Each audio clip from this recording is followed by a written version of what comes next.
Thanks for listening to Curious Cat, where we explore the shadowy space where science and the supernatural collide. I'm your host, Jennifer Holtz. Join me every week to examine what it means to be a soul in a meat suit. Welcome to Curious Cat.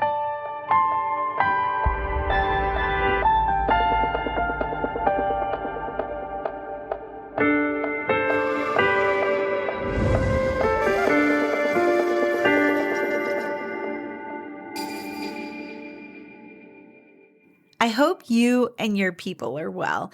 It's been quite a month, hasn't it been? I'm glad to see the end of August.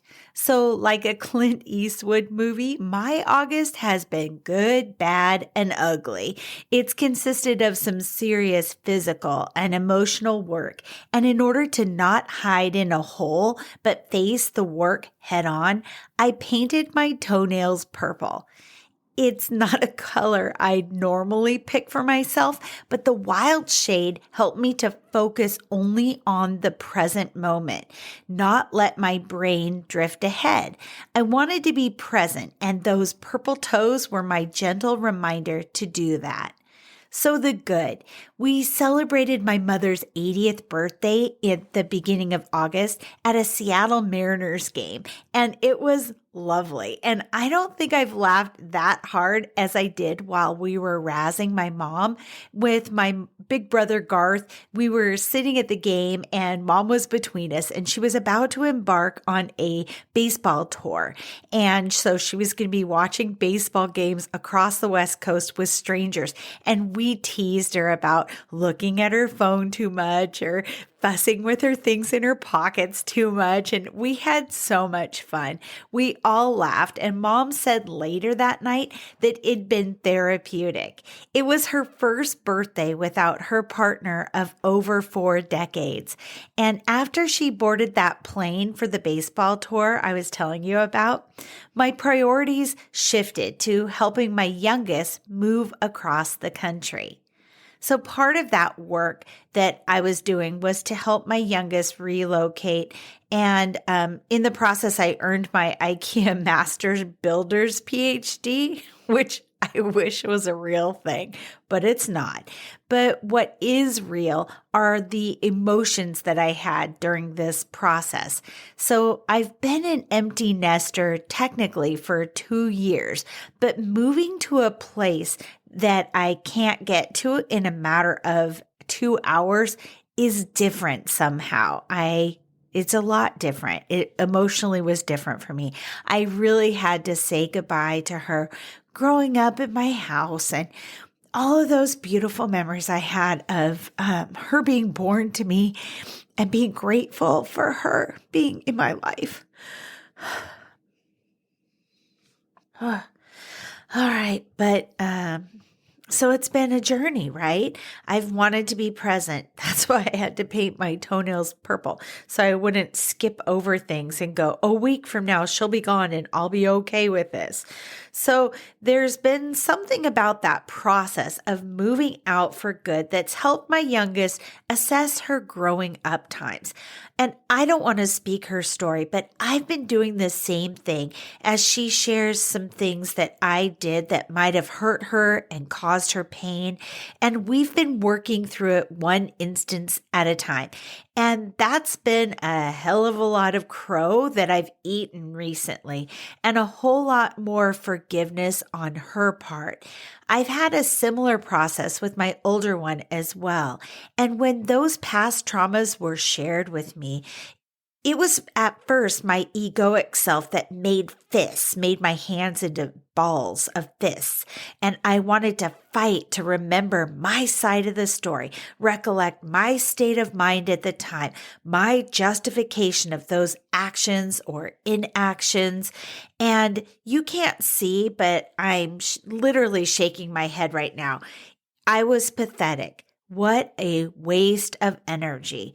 Because what I've learned, the process of them healing requires I validate their experience, their emotions, and meet them there. And all that other crap It's worse than a waste. It can actually re-traumatize them in a new and fresh way because I wasn't accountable in that moment.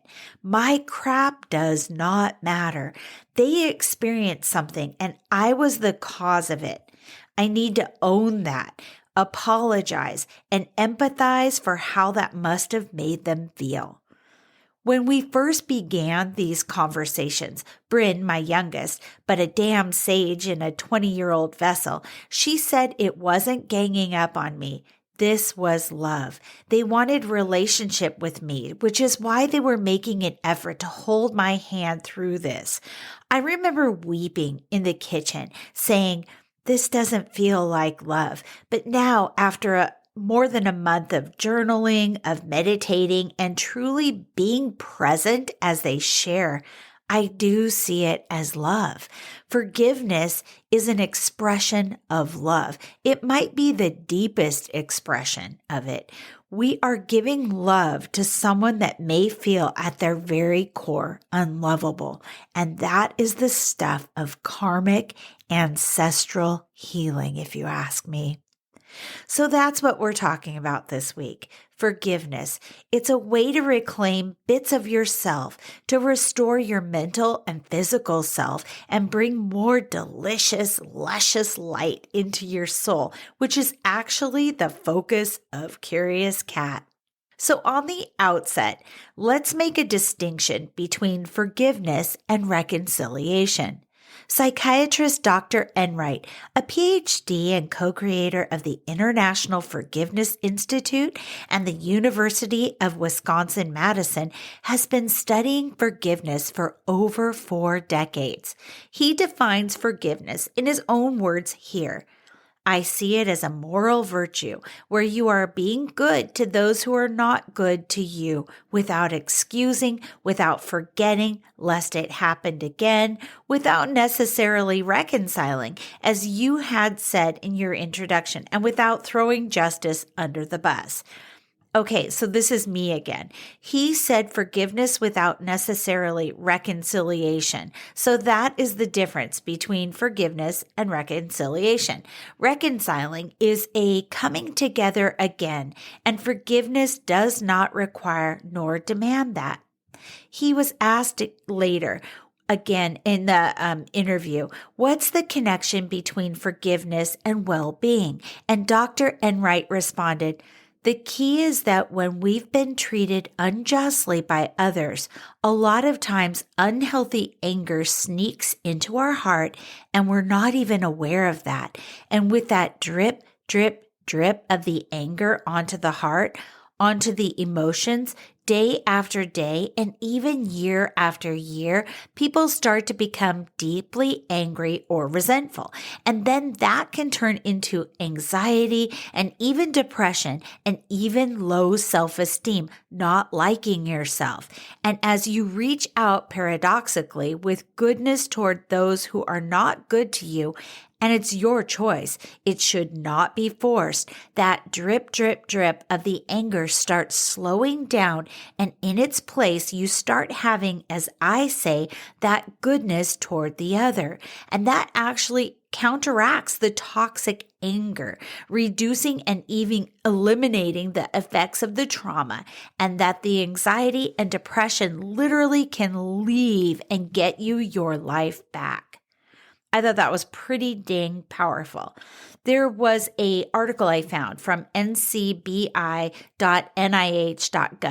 It's a medical study, and they looked at CAT scans of the brain before and after forgiving people. And the description of their study from the website, and of course I have the links in the show note, so you can dive deep into it if you like that kind of thing. It says, everyone goes through hurtful events caused by significant others, a deceiving friend, a betraying partner, or an unjustly blaming parent. In response to painful emotions, individuals may react with anger, hostility, and the desire for revenge. As an alternative, they may decide to forgive the wrongdoer and relinquish resentment. In the present study, we examined the brain correlations of forgiveness using functional MRI, fMRI. Healthy participants were induced to imagine social scenarios that described emotionally hurtful events, followed by the indication to either forgive the imagined offenders or harbor a grudge toward them. Subjects rated their imaginative skills, levels of anger, frustration, and or relief when imagining negative events, as well as following forgiveness. Forgiveness was associated with positive emotional states as compared to unforgiveness. Granting forgiveness was associated with activations in a brain network involved in theory of mind, in empathy, and the regulation of affect through cognition, which comprise the precuneus, right inferior parietal regions, and the dorsolateral prefrontal cortex. So our results uncovered the neuronal basis of reappraisal-driven forgiveness and extant data on emotional regulation to the resolution of anger and resentment following negative interpersonal events. So they kind of summarized it a little bit better by saying, forgiveness is a cognitive and emotional process that eradicates chronic hostility, rumination, and their adverse effects. They go on to say, negative affect and chronic emotional distress erode the health. They alter cardiovascular reactivity. They impoverish sleep quality. They stimulate the production of stress-related hormones such as cortisol, being associated over time with the development of clinical conditions such as depression. Conversely, forgiveness promotes well-being, cardiovascular health, and may increase survival rates. It is specifically trait forgiveness, or the constant attitude to forgive, is associated with a diminished recourse to medications and alcohol. So it may lead to less addiction issues is what I'm reading. And state forgiveness, or a situation contingent forgiveness, with can result in reduced heart rate and physical symptoms. This literature converges, suggesting that forgiveness represents a positive, healthy strategy for the individual to overcome a situation that otherwise would be a major source of stress from a psychological and neurobiological point of view. So, when do we know the time is right to forgive? We'll talk about that when I get back from a very quick break. Ever wanted to astral project? Speak to a loved one who's passed? Heal people with just the touch of your hand? Well, you won't learn how to do that on this podcast, but you will hear from those that can. The Skeptic Metaphysicians podcast is not your typical dry and boring metaphysics show. It's a fun exploration of metaphysics, spiritual awakening tools, modalities, and personalities that's as entertaining as it is informational. Join hundreds of like-minded souls who are growing and expanding their consciousness at skepticmetaphysician.com. Discover the Skeptic Metaphysicians, your new metaphysical obsession.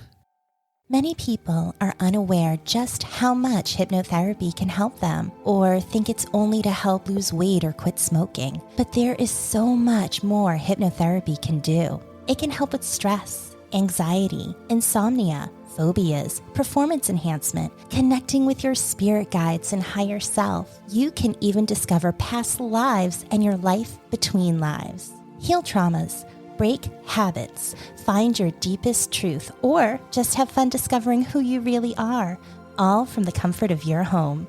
I'm Monique Pliakis. I'm a certified hypnotherapist, and I want to help you. Schedule a free consult by going to www.innerstandingshypnosis.com. That's INNERSTANDINGSHYPNOSIS.com. Innerstandings Hypnosis. Find your power and ignite your inner light. All right, we're back. So when do we know the time is right to forgive? Well, the short answer is that you are the only one that can gauge when the time is right. I have to go back to that interview with Dr. Enright. He was asked something similar and responded, I think that's a great question. And people tend to know when they are ready for a new chapter in their life. They know when they're ready to go on a diet. They know when they're ready to have a new friend. They know when they're ready to go to the physical gym to get physically fit. They have a motivation. They have a direction in their life.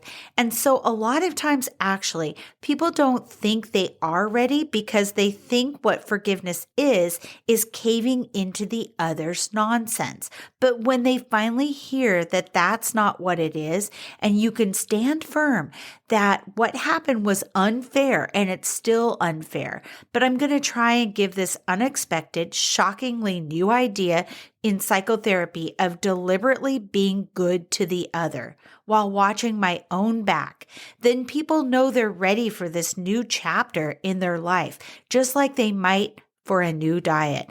Okay, I thought that was such a powerful response. It puts the person forgiving in behind the steering wheel in the driver's position. I love the response also because if we're checking in with our gut, we know when we have to take the steps to forgive for ourselves, don't we? When that holding on to a past experience isn't serving us. I'm going to give myself as an example here. I had someone do harm to me over the course of years, and in order to stop the pattern of pain, I set a boundary with them. And years later, after actively hating this person, I knew I had to stop and do something different. I chose to forgive. So for me, in order to not forgive, I had to keep the painful experiences at the forefront of my mind. And in a sense, I had to re-traumatize myself with those memories in order to actively hate them every day. That led to bad sleep, to weight gain, as my body was trying to soften the impact of any incoming pain. I had skin rashes, hair loss, lack of patience with my loved ones. I became a servant to that hate. It wasn't one moment that I realized I had to forgive. It was a culmination of all those effects that I noticed at the same time. So enough, I'd had enough, and I forgave. So my boundaries after that were still very much intact with that person. That forgiveness, though, was sent on the wind. I would never directly tell them what I'd done, but it was done. I had released that person from those transgressions. And afterwards, to say I felt lighter is an understatement. I felt free of a burden I didn't have to remind myself to drag behind me place to place to place. It was done. Then it was so crazy, but in the months afterwards, I reflected back to those years and I felt something I never would have expected. I felt gratitude for what I'd learned through that journey, that I was strong enough to set clear boundaries, that I was open to forgiving, that I was a person that could know better and then try to do better. There are ways that forgiveness rewrites the brain. The act of forgiveness delivers tangible structural changes in the brain and body as neural networks that control stress, pain, and awareness of threat, all processes that increase stress hormones in the body and negatively impact physical and mental health are dialed down. I found a talk that Vishen Lakhiani gave about forgiveness. He's turned it into a daily meditation of sorts, and here's a quick snippet of that talk. Let me tell you some really interesting things about your brain on forgiveness. So this particular professor, Zhu Zheng of Erasmus University at Rotterdam School of Management. So they did studies in forgiveness, right? They found that after you forgive something that happened in the past, interesting things happen to your body. For example, vertical jumps, the ability to jump vertically. You can actually jump higher after you forgive. We don't know why it works, but it works. People who were asked to march up and down a hill report that the hill seemed less challenging after they did a simple few-minute forgiveness exercise. Now, the exercise itself that is done in 40 years of Zen is super simple. I now do it every morning. Every morning, I forgive something. And You wouldn't believe it, that even a waiter who rubs you the wrong way, that negativity stays with you. So every morning I clear myself of all negativity. Now the exercise itself looks like this, okay? You spend a minute or 2 minutes, no more than that, thinking and feeling the anger. And the anger can be for yourself, for something you did in the past, for something someone did to you in the past. You spend 2 minutes feeling that, then you stop. Then you see a younger version of yourself or the person who abused you or wronged you in front of you. And you try to develop empathy for them. Ask them, try to think for yourself, what made them do it? Did they face abuse as a kid? Did they experience something really bad? Were they simply mistrained?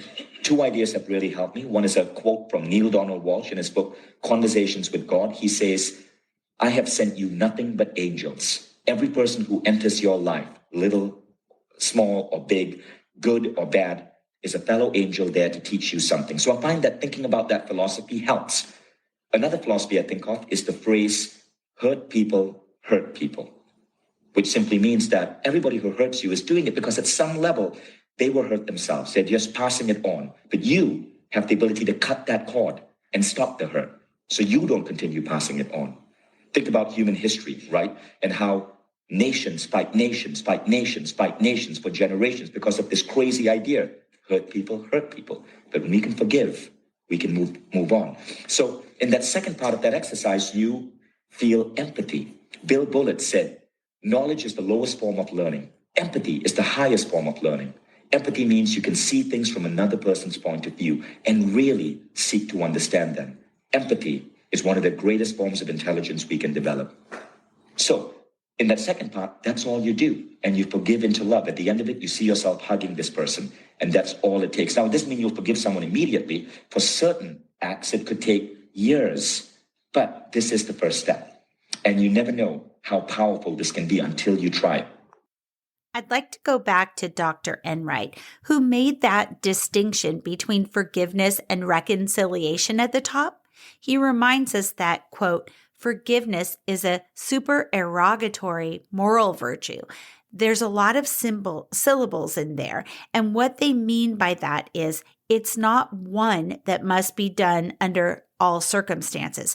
It's similar to altruism, he continues. Do you have to give money to every single person you meet on the street who has a cup and is homeless? No. Are you going to be condemned if you give to 2 people and not 10? No, you'll be praised if you do it twice. It's the same thing with forgiveness. Supererogatory means it's up to you in the context that's right for you when you are ready. And this is me again, Jen. And I have to emphasize, to forgive is your choice. It is in your timing, in your way. It is meant to be an act that helps you reclaim the bits of yourself out there, your essential power, and everything about the process should give you confidence and feel good. Finally, at the end of that article, which I've been quoting from and I've linked to, is an important question put to the doctor. Is there anything that is considered truly unforgivable?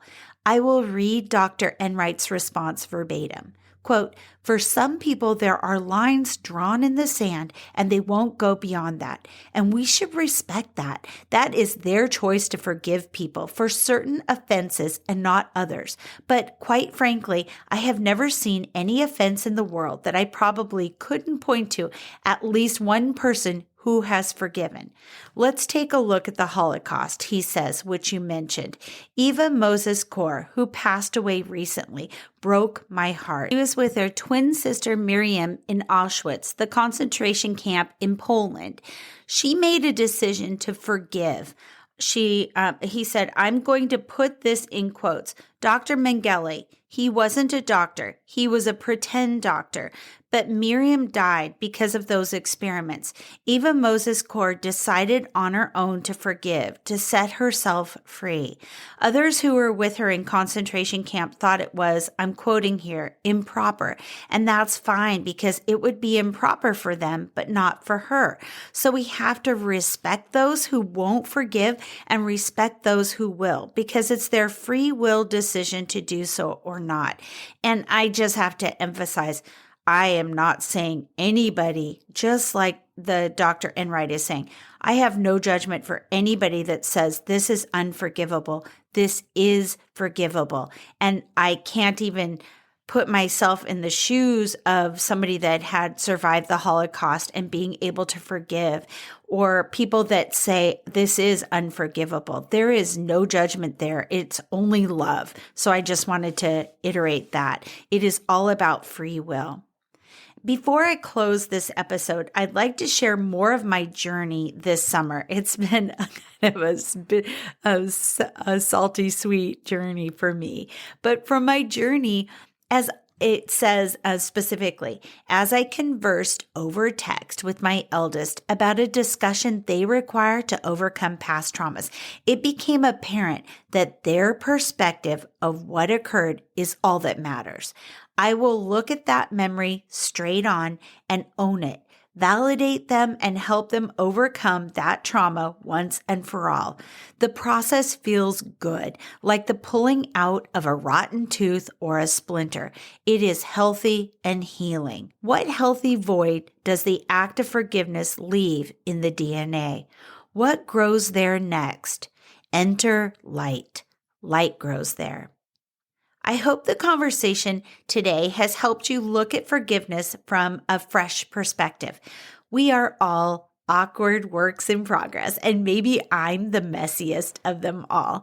My journey this summer that began with 2 fists ready to fight every accusation, to nights spent streaming documentaries on mothers that did unspeakable things to their children, to facing my mistakes as a vulnerable human wanting to do better, has taught me much about love and the capacity to evolve. I hope you find peace from those moments that hurt. I offer this entire conversation in love to you. Thanks for listening to Curious Cat.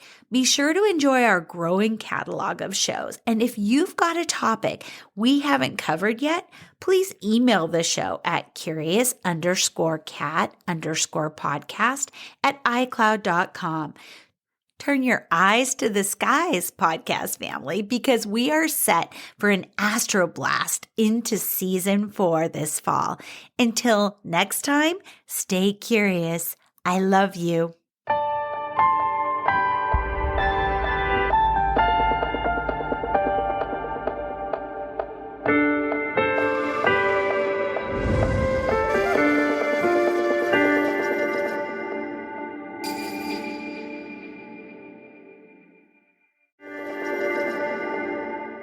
Hey, you.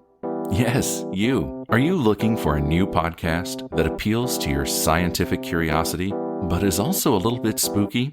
Show me how I died in a past life. Well, look no further, because this cat is where it's at. He had concerns about the ethics surrounding AI, feeling they had achieved consciousness. Curious Cat Podcast examines the shadowy space where science and the supernatural collide. Listen every week with your host, Jennifer Holtz, as she and her guests explore what it means to be a soul in a meat suit. We were healing karma together. They were all kind of predestined to resolve something. Listen on all your favorite streaming apps and continue the conversation on Twitter at CuriousCatPodCA, or find Jennifer and all her links at Jennifer L. Holtz, spelled HOTES.com.